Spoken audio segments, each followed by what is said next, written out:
मेरे प्रिय छात्रों एवं छात्राओं, आशा करता हूँ कि तुम सभी स्वस्थ एवं प्रसन्न होगे। आज के इस वीडियो में मैं तुम्हें हिंदी प्रोजेक्ट वर्क के विषय में बताने जा रहा हूँ। हिंदी प्रोजेक्ट वर्क जिसे हम हिंदी परियोजना कार्य करते हैं, कैसे करेंगे उसे हम तुम्हें संक्षिप्त रूप से बता रहे हैं। ध्यान देना, इसमें क्या क्या लिखना है। हिंदी परियोजना कार्य, अभिस्वीकृति, अनुक्रमणिका, लेखक परिचय, कार्यक्षेत्र, रचनाएं, पुरस्कार इत्यादि, संदर्भ ग्रंथ। अब हम तुम्हें जो बताने जा रहे हैं ध्यान से देखना। सबसे पहले फाइल के अंदर तुम्हारे जो पेज होगा उसके दाहिने पेज पे लिखोगे हिंदी परियोजना कार्य। हेडिंग के रूप में लिखोगे हिंदी परियोजना कार्य। दिखाई दे रहा है? हाँ, तो देखो इसे हिंदी परियोजना कार्य हिंदी में लिखोगे।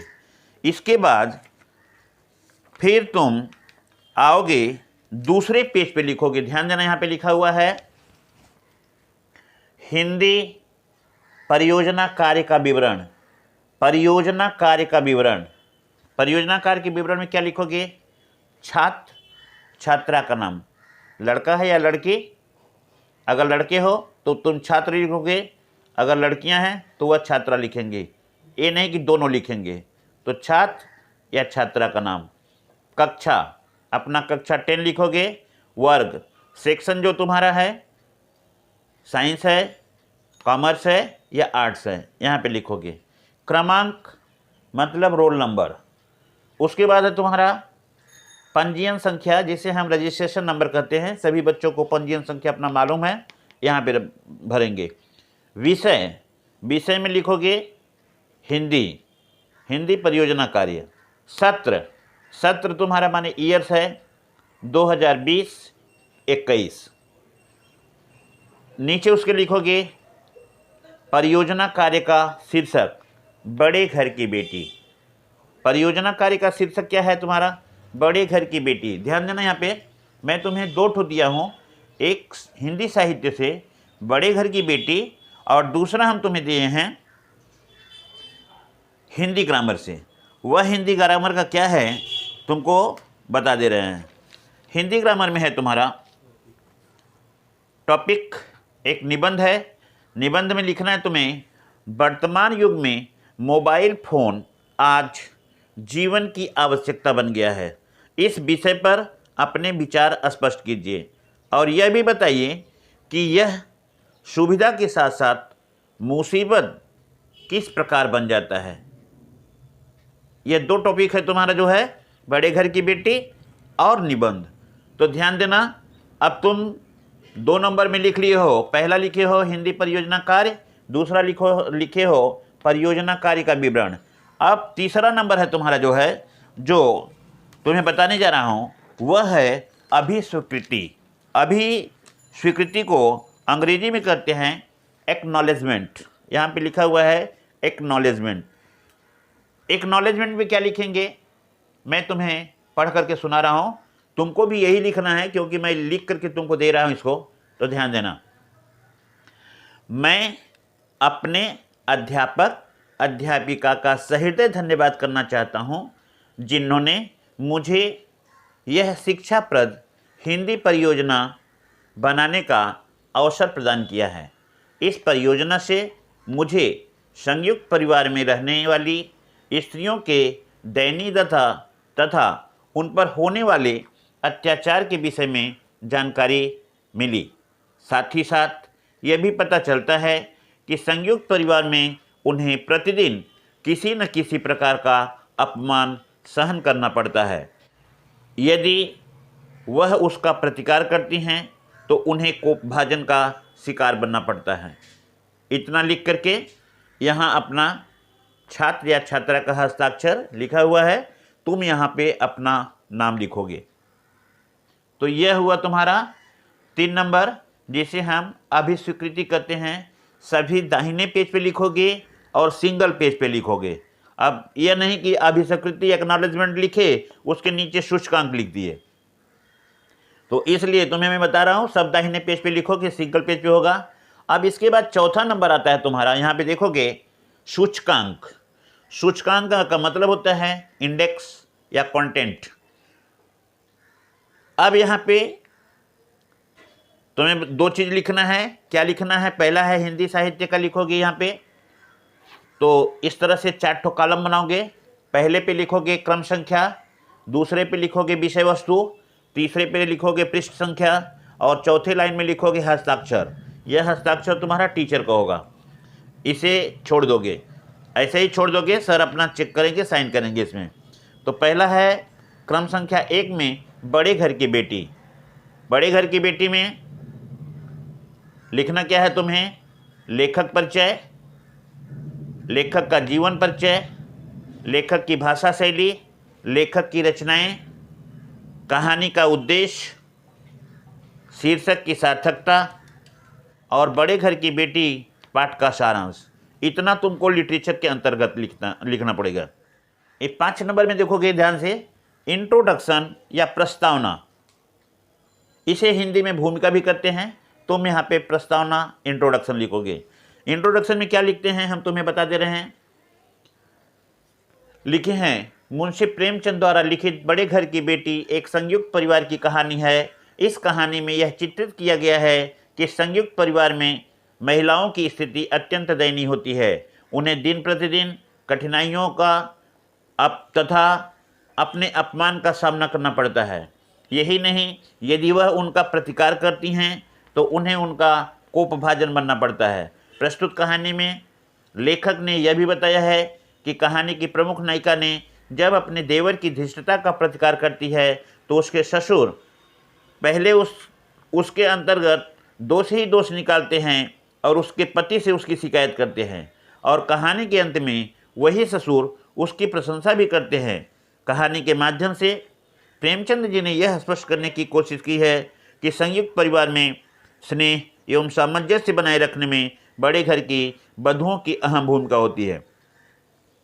बड़े घर की बेटियां अपने सद्विवेक से बिगड़ती हुई परिस्थितियों को संभाल लेती हैं तथा अपने टूटते हुए घर को बचा लेती हैं। तो इस तरह से तुम 5 नंबर में प्रस्तावना के अंतर्गत लिखोगे। अब तुम्हारा 6ठा नंबर होता है, 6ठे पेज पे शुरू करोगे लेखक परिचय।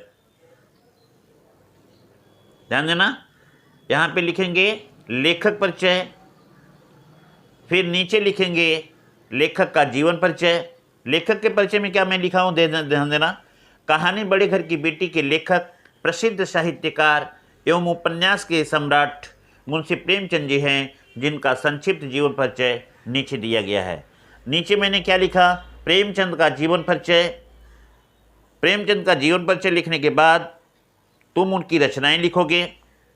रचनाएं, प्रेमचंद जन्मजात साहित्यकार थे।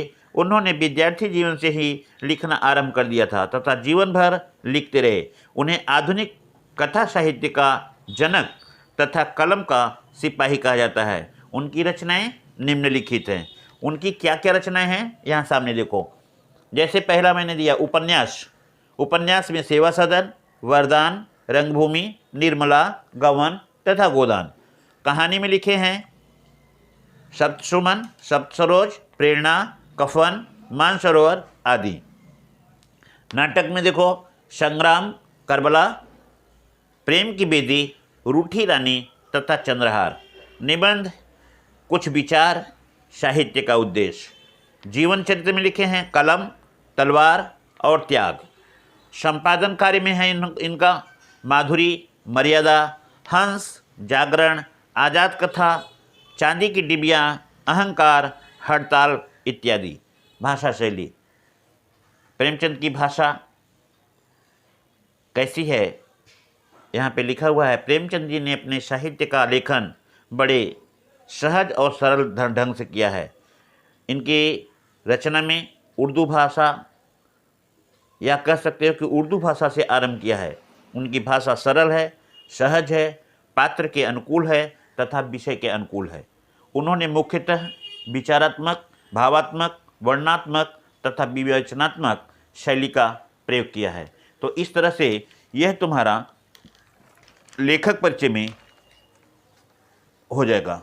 अब इसके बाद तुम आगे आओगे, यहाँ पे दिखाएंगे तुमको, फिर उसी तरह से तुम लिखोगे कहानी का उद्देश्य। 7 नंबर में है कहानी का उद्देश्य। कहानी का उद्देश्य, बड़े घर की बेटी कहानी का उद्देश्य घरेलू समस्याओं की सुलझाकर संगठित परिवार में मिलजुल कर प्रेम से रहने का संदेश देता है। घर में शांति स्थापित करने की जिम्मेदारी नारी की ही होती है। यदि नारी समझदार है, उसमें धैर्य और परिवार के प्रति प्रेम है, तो कोई भी घटना परिवार को विघटित नहीं कर सकती है। यह कहानी परिवार को संगठित करते हुए प्रेम सौहार्द से एक दूसरे की भावनाओं को समझकर उनका सहयोग करते हुए जीवन यापन करने की प्रेरणा देती है। ये फ्रंट पेज पे दाहिने तरफ हो जाएगा, कहानी का उद्देश्य लिखोगे। फिर है कहानी की सार्थकता या शीर्षक की सार्थकता। लिखोगे मुंशी प्रेमचंद जी की लिखी हुई कहानी एक आदर्श संयुक्त परिवार का प्रतिनिधित्व करती है। बेनी माधव सिंह गौरीपुर के जमींदार थे। उनके 2 पुत्र थे भी, श्रीकंठ और लाल बिहारी। श्रीकंठ का विवाह एक प्रतिष्ठित जमींदार घराने की बेटी आनंदी से होती है। आनंदी ने खुद को ससुराल के वातावरण में ढाल लिया। एक दिन आनंदी का देवर अपने लाल बिहारी से झगड़ा हो जाता है। इसी बात पर दोनों भाई एक दूसरे से अलग होने की कोशिश करते हैं। तभी बड़ी बहू आनंदी ने अपने मधुर व्यवहार से लाल बिहारी को घर छोड़ कर जाने से रोक लेती है।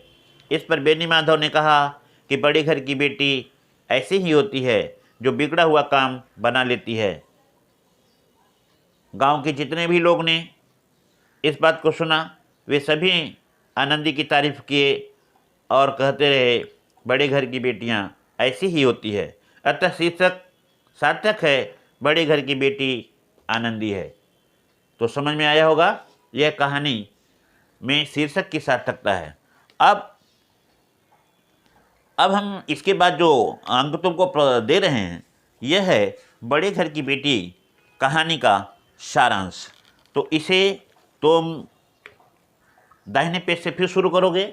बड़े घर की बेटी का सारांश यहाँ पे लिखा हुआ है, और अब तुम जो है इसे पूरी की तरह से अपने पेज पे, दोनों ही पेज, मेरा 9 और 10 पेज जो है, तुम भी लिखोगे 9 और 10 पेज जो है इसमें, लेकिन तुम लिखोगे दोनों ही पेज दाहिने तरफ। मैं भले ही बाएं पेज पे लिखा हूँ, लेकिन तुम हमेशा दाहिने पेज पे लिखोगे। और इसके बाद ध्यान देना, जो भी पेज होगा 9, 10, 11, 12, 13, 14 जितना भी आगे जाएगा, तुम दाहिने पेज पे लिखोगे और उससे संबंधित जितने भी चित्र आएंगे, फोटो जितने भी आएंगे, थोड़ा सा मेहनत करना, गूगल से निकाल लेना जो है तुम, तो तुम्हें बड़े घर की बेटी की जो है चित्र 2-3 ठो मिल जाएगी। उसके बाद जो है प्रेमचंद, मुंशी प्रेमचंद का जो है वह फ़ोटो भी मिल जाएगा। तो दो ठो फोटो जो है प्रेमचंद का लगा सकते हो। तो इस तरह से तुमको मिल जाएगा और रचनाएं जो है अपना लिख लोगे। फिर इसके बाद हम शुरू करते हैं, ध्यान देना, दूसरा अंक। इसका दूसरा अंक जो है तुम्हारा होगा हिंदी ग्रामर का। हिंदी ग्रामर में तुम्हारा जो है निबंध है। निबंध को, जैसा कि मैंने इसका टॉपिक बताया तुमको, वर्तमान युग में मोबाइल फ़ोन आज जीवन की आवश्यकता बन गया है। इस विषय पर अपने विचार स्पष्ट कीजिए और यह भी बताइए कि यह सुविधा के साथ आज सबके लिए मुसीबत कैसे बन गया है। तो यह तुम्हारा जो है हिंदी व्याकरण निबंध का जो है टॉपिक था। इस तरह से तुम उसको थोड़ा सा लिख करके पहले फ्रंट पेज पे रखोगे और फिर अंदर जो है उस निबंध को तुम अपने नेट से निकालोगे और नेट से निकाल करके 3-4 पन्ना पे लिख लोगे। और उसी नेट से तुमको इस मोबाइल फ़ोन का यूजेज बच्चे करते हुए तुम्हें दिखाई देंगे, उनका भी फ़ोटो ले लोगे, 2 ठो 3 ठो लेकर के उसमें लगा देना। तो इस तरह से तुम्हारा हिंदी व्याकरण भी कंप्लीट हो जाएगा। अब इसके बाद जो लास्ट हमारा आता है, वह लास्ट पोजीशन आता है कंक्लूजन या निष्कर्ष। जब तुम पूरा कर लोगे तो कंक्लूजन लिखोगे दाहिने पेज पे। तो कंक्लूजन में कैसे लिखा हूँ, निष्कर्ष तुम देख लो, इसे उपसंहार भी करते हैं, लेकिन यहाँ पे लिखा है निष्कर्ष। तुम निष्कर्ष और कंक्लूजन ही लिख सकते हो। इस परियोजना को पूर्ण करने में मुझे अपार खुशी मिली। इसे पूर्ण कर मैंने स्वयं में गर्व का अनुभव किया। परियोजना को करने से मुझे विभिन्न प्रकार की जानकारी मिली। परियोजना से मेरे पठन कला के विकास के साथ साथ लेखन कला का भी विकास हुआ। इसके अलावा मेरे मानसिक बल के साथ साथ मेरे चारित्रिक बल के विकास में भी यह परियोजना सहायक हुई। भविष्य में ऐसे परियोजना यदि हमें मिलते हैं तो हमें करने में बड़ी खुशी मिलेगी। इतना निष्कर्ष में लिख दोगे। आगे नेक्स्ट पेज पे लिखोगे, जो लास्ट पेज है तुम्हारा वह है बिब्लियोग्राफी या संदर्भ ग्रंथ। बिब्लियोग्राफी या संदर्भ ग्रंथ क्या होता है? इसमें हम लिखेंगे, इस परियोजना कार्य को पूरा करने में मैंने निम्नलिखित पुस्तकों और वेबसाइट की सहायता ली। जैसे यहाँ पे लिखा हुआ है, मैंने जो ये परियोजना कार्य तैयार किया है इसमें मैंने हिंदी साहित्य सागर तथा व्याकरण का पुस्तक प्रयोग किया है। साथ ही साथ चित्रों की प्राप्ति मैंने गूगल से किया।